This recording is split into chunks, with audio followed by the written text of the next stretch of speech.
Oui, l'expression partir en eau de boudin. Oui, Mathieu, pour cette chronique, j'espère particulièrement qu'elle va bien commencer, que son milieu sera intéressant et surtout que la fin de la chronique ne partira pas en eau de boudin. Partir en eau de boudin, c'est donc l'expression du jour. Ça veut dire que ça finit mal, ça part en déconfiture. En eau de boudin, j'imagine qu'il sera question de cochon. Oui, je Oui. pense que je vais faire plaisir à beaucoup de personnes autour de cette table. Pardon aussi d'avance pour tous nos amis véganes, hein, mais effectivement, on va parler charcuterie. Hmm. Depuis le Moyen Âge, l'eau de boudin, c'est littéralement le bouillon de viande. Au XVIIIe siècle, il y avait même l'eau de poulet, plus anciennement encore, on parlait d'eau de joue de bœuf. L'eau de boudin est dans la même veine, sans jeu de mots. C'est tout simplement l'eau de cuisson des boudins.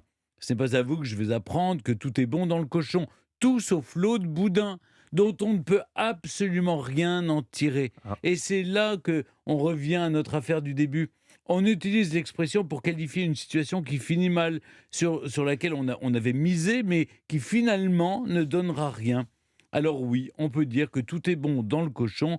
D'ailleurs, citons la chanteuse Juliette qui disait tout est bon dans le cochon, du groin jusqu'au jambon, la rate et les rognons, la queue en tire-bouchon, tout est bon. Tout est bon sauf l'eau de boudin. Voilà pourquoi on dit que ça finit mal parce qu'on ne peut rien en faire. Au Portugal, David, dites-moi si je me trompe, mais on dit pour partir en eau de boudin, acabar em águas de bacalhau, finir en eau de morue. Oui, oui, oui, On et le dit en eau vraiment? au pluriel, oui.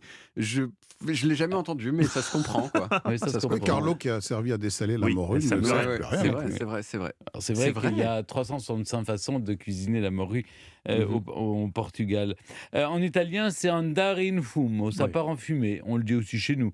En Angleterre, c'est to go down the drain. Ça part à l'égout. C'est exactement ce qu'on faisait avec l'eau de boudin. Allez, finissons avec une pensée tendre de Cavana.